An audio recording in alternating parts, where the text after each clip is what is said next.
Welcome to round 4 of the 2007 Metexon Archery World Cup from Dover, England. The venue for this event, the illustrious Duke of York Royal Military School, located near Dover Castle. The White Cliffs country has more historic sites, attractions, and museums than any other coastal region in the UK. Dover is keen to be involved with the Olympic Games in London in 2012, and the town believe they can provide the perfect venue for archers from all over the world to prepare for Olympic competition before heading to London.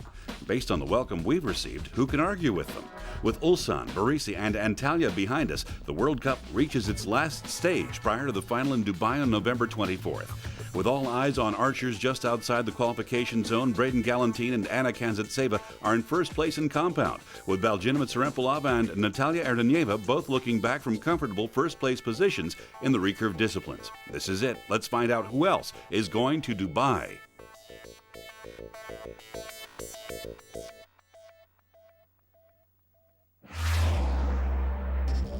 Just 2 weeks after the World Championships, the best archers on the planet meet again for the final qualifying stage of the World Cup. Zhuang Zhuang shot 13.72 in qualification, the highest score ever achieved on British soil, while Braden Galantine shot past the archery nirvana to score 14.04 in qualifying. In compound men, British archer Liam Grimwood found himself pitched against Braden Galantine. Braden, a star on the FIDA circuit, is already qualified for the final in Dubai, but that didn't stop some fine shooting, Braden taking the match with 114 to Liam's 111. In the compound women's bronze final, Sofia Goncharova fought off the local talent of Nikki Hunt. Despite Sofia's 112-105 win, Nikki shot well in the windy conditions. And it's the compound women's individual gold medal match pitting two friends and previous World Cup contestants. It is Petra Eriksson and Jamie Van Natta, the top archer from Sweden, the top archer from the United States. Jamie Van Natta, the world record holder, and after two ends, she's got herself a little bit of a lead. 2 points, in fact. But Petra Eriksson's got something to say about that. She keeps her arrows in the gold. 10. Jamie's determination did not waver this time, 10. in spite of Petra putting tremendous pressure on her. 10. 10. It was a real show of accuracy. 10, 10, 10. Jamie Van Natta pretty comfortable looking in this situation. The wind at that point wasn't as much of a challenge as the wind flags behind Petra seemed to indicate. Both archers were having a good time, shooting in a relaxed manner. No big distractions like what occurred earlier in Italy this year. The final end, it's an 8 for Petra Eriksson on target number 1. And that is also an 8. So now 2 arrows to go and a big 3-point lead for Jamie Van Natta. And that's a 9. 9. Final arrow, and Petra Eriksson. 7 will win. It is a 10, and Jamie Van Natta is the champion. And it's got to be a satisfying feeling for Jamie Van Natta. It's actually the first time that she has won outright one of the World Cup final stages. Petra Eriksson, congratulating each other.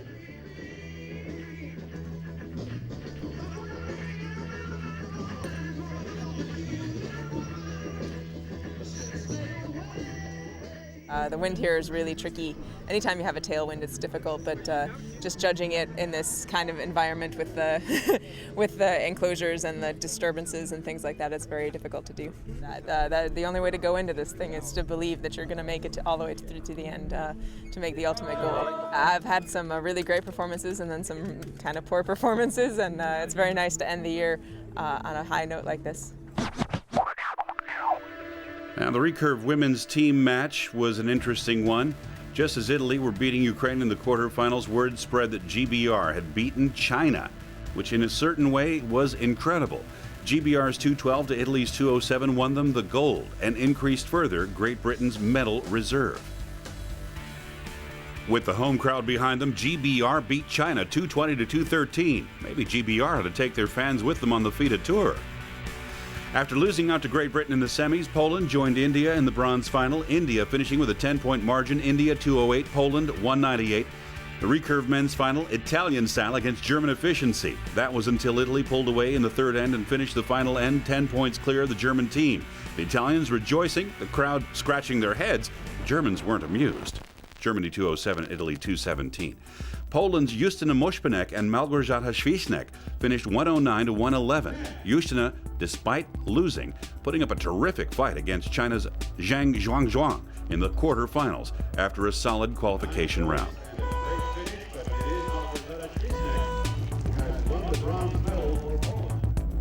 Well, hearts were in mouths as Juan René Serrano and Simon Terry arrived at 106 together after 12 arrows each.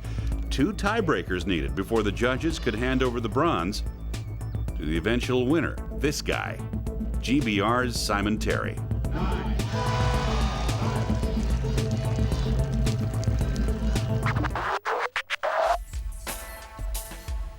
Switzerland took vengeance for this guy, Patricio Hofer, falling the wrong side of the FIDE ranking, beating Indonesia 227 to 214. Indonesia obviously didn't appreciate the heavy, windy conditions as the ladies made it to a thrilling final with Venezuela that ended with Venezuela on top, 221 to 216. The British ladies team beat Turkey 214 to 211 after the closest of matches. Turkey matching GBR point by point in the first and the fourth, but slipping in the second and third. It was left to Team USA to upset the special relationship and beat the British men's team in front of their own supporters with the USA at 229 and GBR at 224. Mixed doubles. Might sound like something from tennis, a Latin dance contest, or even something you might drink, but one night, Sofia Goncharova had a dream. It's a new kind of event, an exhibition today, so it's a bit also easier for the archers to have fun. So actually, Sofia Goncharova's idea. She said, why not make some kind of mixed event? And we did some work, and at the end, it is. It's a great event. It's a lot of fun this afternoon, and I think everybody is really enjoying it. No? Enjoy it they did, and they also enjoyed the gold medal match in the compound men's individual. This guy from France getting ready to shoot, 22-year-old Sebastian Brasseur against the legend, Jorge Jimenez, the hero of El Salvador, double the age of his opponent. We won't talk about anything else he may be double. 57 points for Mr. Jimenez, and Sebastian is in trouble. 9 points. Sebastian is a great shooter. He is the best compound male in France today. But Jorge has been incredible for about 18 months now, and he didn't let up here at all. You could actually see the wind pushing Sebastian around while Jorge stood as if he was rooted to the ground. 9 points. The truth is, Jorge's specific shooting style really works well in the wind. It's not just a matter of size, it's a matter of technique. The way that Jorge activates his release aid allows him a good advantage in windy conditions. It's been the case all the way through the World Cup events ever since last year. Now with 3 arrows to go, Sebastian starts to get his groove. But Jorge, well, he doesn't let up. 10. Sebastian doesn't let up either, but it's too little too late. 10. A single arrow to go for both shooters.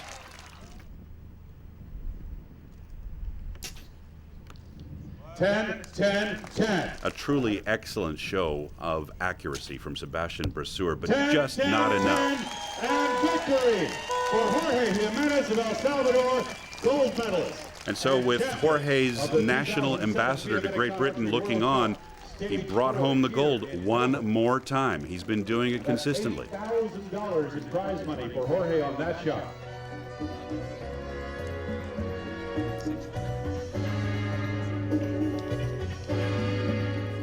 As you know, the wind is very difficult here because it's changing every time. In the match, everything is possible. Sometimes it's not easy, sometimes it's very easy. I don't know why, but it's very, very exciting.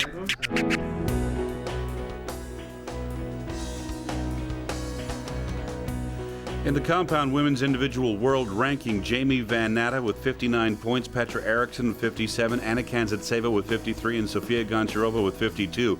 So that will be the roster for the finals going on later this year. Similarly, Jorge Jimenez locked in at 71 points. Braden Galantine of the United States with 64. Sebastian Brasseur third. And the real question was, at one point, who was going to go? Well, after the World Cup update, it was Roberval dos Santos. Now, the Recurve women's individual gold medal match fell into the time of day when the wind conditions became unpredictable. On target number 1, representing the People's Republic of China, shooting for the gold medal, Zhang Zhuang. On target number 2, representing India, and shooting for the gold medal, Dola Banerjee. Perhaps not too amazingly, Zhang Zhuang and Dola Banerjee were ranked first and second respectively, and they found themselves shooting against each other in this gold medal final. Now, Zhang shot steady to start, but she was dealing with the wind.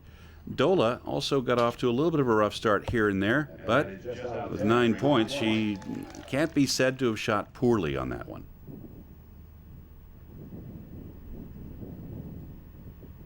You can hear the wind over the microphones. It's gusting, coming from the left side and going around. It's a swirling wind, very hard to read.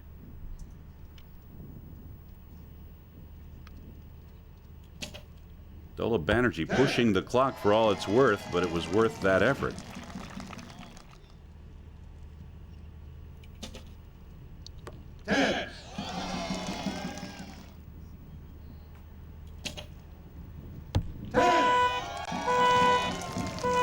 It's been said by a lot of commentators that they expect to see an Indian shooter and a Chinese shooter in the finals in Beijing, and it wouldn't be a shock if these were the shooters.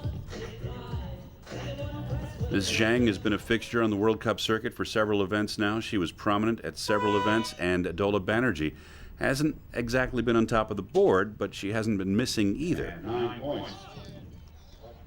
Now, after 4 arrows at this stage, Dola's got to stay on it, and she does. 10, and she grabs a 4-point lead. Zhang doesn't let up.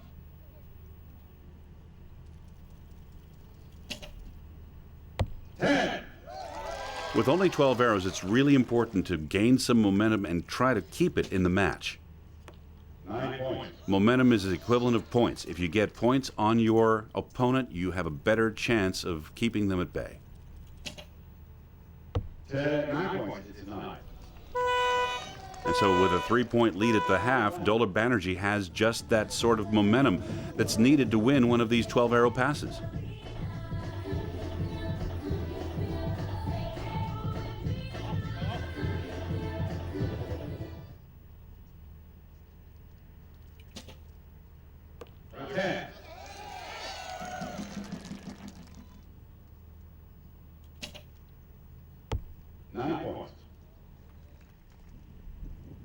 Whittling that lead away down now. Zhang has just cut it to 2.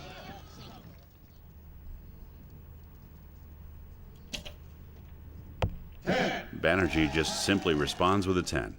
And right now, with that 3-point lead, Banerjee's probably feeling pretty comfortable. Zhang just shot an 8 at a bad time to shoot an 8. Now there's 3 arrows left in the round, and Dola shoots an 8 of her own. And so it's a 3-point separation. So after 9 arrows, we're looking at a situation where Dola Banerjee still owns the match, but Zhang could come on strong with a couple of arrows, maybe shake her opponent. It's still anybody's match. 9.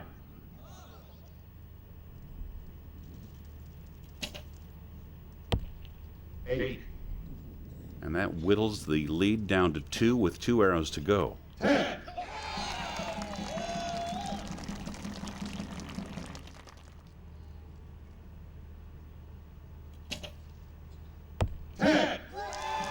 Last arrow. 9 points. So now Dola's job is relatively easy. Basically, hit the gold.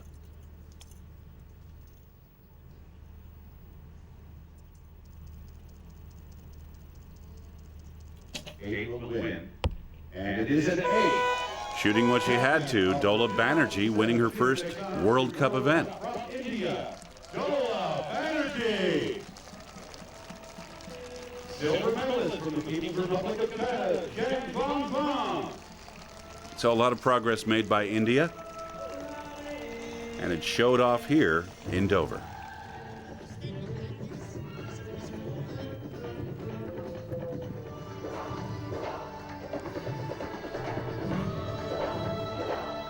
Ulsan, and there was my place was there in 6th.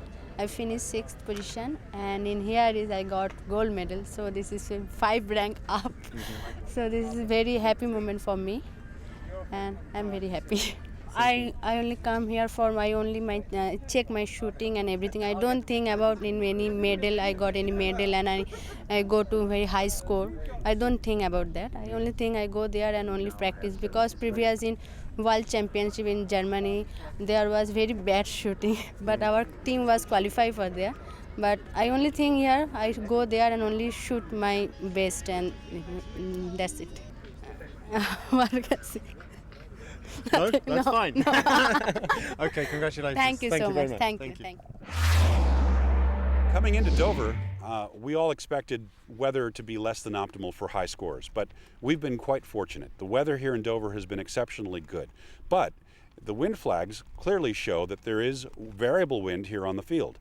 The key of using a small diameter arrow, a high-tech carbon arrow, is that if the archer is unaware of the effect of the wind, say halfway down the field, they're not penalized as severely as if they were using a large diameter fat arrow. The biggest advantage of the small diameter carbon arrow is it helps to cheat the wind. It helps the competitor to be able to shoot an arrow toward the center without having to aim off quite as far to compensate for the effective wind. The arrows travel at over 70 meters during competition, and they're traveling at speeds of, say, 220, 230 kilometers per hour. And as a result, it's not an instant move to the target like you might get with, say, a bullet. That means the wind has some time to work on the arrow. By having the arrow have a very small wind-cheating profile, the arrow can be more accurate and can end up closer to the center without having to aim off so much. These arrows are very expensive, and they represent an investment on the part of the archer for high scores. But they're also very durable, and they perform well for many seasons if they're properly cared for. One of the factors that helps the archers take care of the arrows is the fact that they can use high-tech points. These tungsten points contain about 97% tungsten, so the entire point is only about that long inside the arrow shaft. A normal steel point is considerably longer. These materials allow for greater durability when the arrow stops suddenly from that 220, 250 kilometer per hour to zero in just a very few short centimeters. Also, the knock is another consideration. This is a biter in-out knock. Another knock that's very commonly used is a pin knock. The pin knock is considered the highest protection value knock because if an arrow strikes another arrow in the target, creating what we know to be the Robin Hood effect, the knock has a role in protecting the arrow from that incoming arrow. Robin Hoods are actually fairly rare these days. Broken knocks, though, are fairly common. Archers want to have an arrow that will retain enough energy so that it isn't deflected by the wind as it gets toward the end of its trajectory. Out here at 70 meters, for example, the arrow's lost perhaps 20% of its velocity, and therefore the wind can affect it more. A heavier arrow maintains its energy better and drifts less in the wind.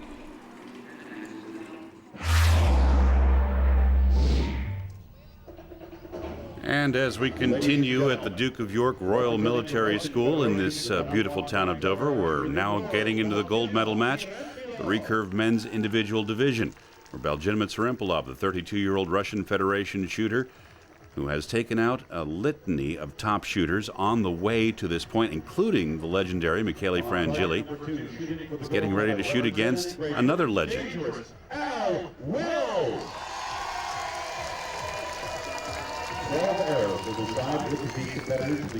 It's a long story as to why they call him Dangerous Al Wills, but it would be too dangerous to discuss here.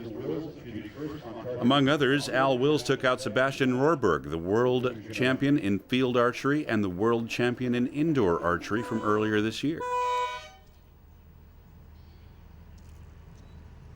What we didn't know when this match started, though, is that Al Wills was shooting with an injury. He'd spent the previous evening in physiotherapy for an injured biceps muscle in his bow arm. And you can see the shaking taking place on the screen. It was a painful experience for Al, And this is even more painful. He realizes he's got less than 8 seconds to shoot. With 2 seconds left on the clock, a clutch shot. But I think that's an 8 this time. Belgin Tsarempolov, though, solid shooting. Now, both archers dealing with the wind just the same way as everybody else had to. Guess your best. The wind was simply too unpredictable to really be able to play it. So we might pop the film here. So that's why we've got judges with magnifying glasses. They'll be checking that for us in just a moment. So Belgin Tsarempolov giving up 4 points on those first 3 shots. Al Wills with a couple of points that were maybe in, maybe out. After official scoring, though, it was shown that Al Wills only had 25 points on the board, so he had a 1-point deficit. 9 points. Al making a sight adjustment there. Everything had been low up to that point. His opponent, Belgin Tsarempolov, 9 points.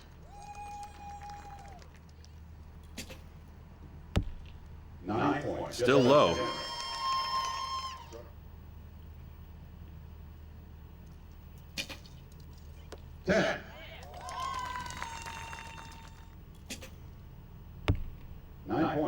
In the big scheme of things, Belgin Tsarempolov is probably the most experienced shooter on the field at this stage of the match. The reason being, he's been shooting an Olympic competition since 1996.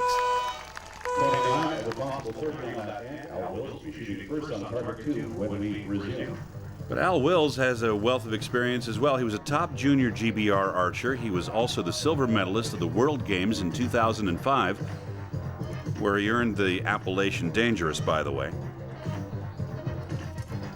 And so after the half, Belgin Tsarempolov with a 3-point advantage. Al Wills shooting first. You can see the effect of that injury. Watch him shake. Al's just in pain. You can see that he's fighting through it, but definitely not a comfortable guy on this particular match.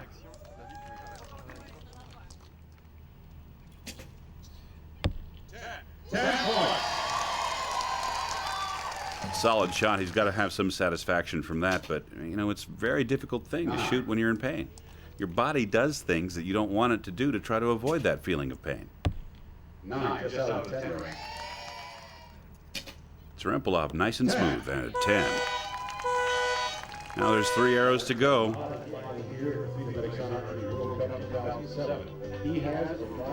Al Wills has a never say die attitude. He will fight and fight and fight until the very end.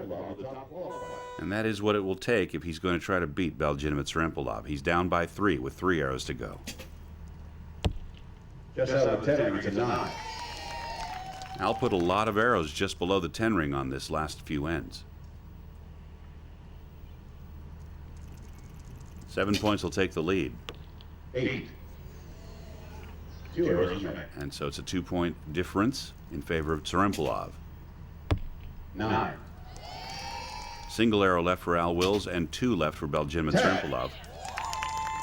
Final arrows of the match. And now with a 3-point difference, here comes Al Wills. And a 10. A much faster shot, a good final shot. Enough? 8 points will win it. Number 1 in the world, number 1 in the World Cup, Belgin Tsarempolov. And that tells the story. Number 1 taking the gold medal, and Al Wills taking a silver medal. Now, Al's got to be satisfied with that silver medal. He had taken a bronze just the previous week at the World Championships in Leipzig. But Belgin Tsarempolov was unstoppable in this match.